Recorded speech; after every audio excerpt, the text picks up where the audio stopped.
Breaking news చూస్తున్నాం. కాంగ్రెస్ పై కేంద్ర మంత్రి బండి సంజయ్ ఫైర్ అయ్యారు. సనాతన ధర్మం కోసం బీజేపీ నిలబడుతుందన్నారు. ఎన్నికలు ఉన్నా లేకున్నా హిందూ ధర్మం కోసం నిలబడతామని స్పష్టం చేశారు. బైన్సాలో పేద హిందువుల ఇల్లు తగలబెట్టారని, అప్పుడు కాంగ్రెస్ నేతలందరూ ఎక్కడికి వెళ్లారని ప్రశ్నించారు. యూపీఏ హయాంలోనే రోహింగ్యాలు వచ్చారని చెప్పారు. కరీంనగర్లో హిందూ ఓటు బ్యాంకు ద్వారానే గెలిచామన్నారు. తెలంగాణలో హిందూ ఓటు బ్యాంకును తయారు చేస్తామని పేర్కొన్నారు.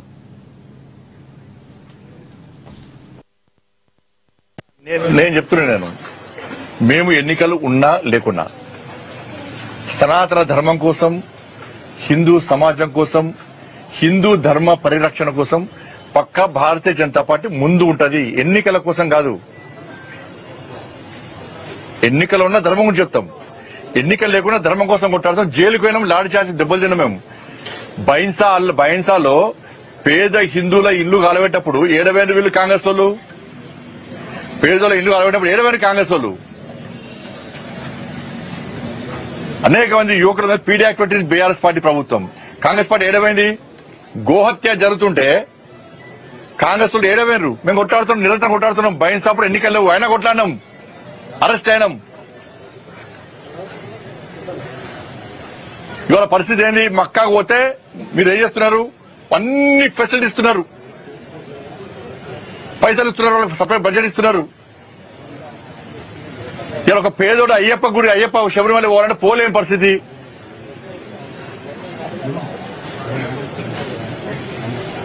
దర్శనాల వల్ల పోలేని పరిస్థితి. లాస్ట్ ఏం చేసి వినాయక నవరాత్రులు వస్తే ఏం చేస్తుండే? వాళ్ళ తెలంగాణ మొత్తము ఒక భయానక పరిస్థితిలో వినాయక నవరాత్రులు జరుపుకునే పరిస్థితి. పోలీస్ పర్మిషన్ అంటున్నారు, ఫైర్ పర్మిషన్ అంటున్నారు, ఎలక్ట్రిసిటీ పర్మిషన్ అంటున్నారు, రెవెన్యూ పర్మిషన్ అంటున్నారు.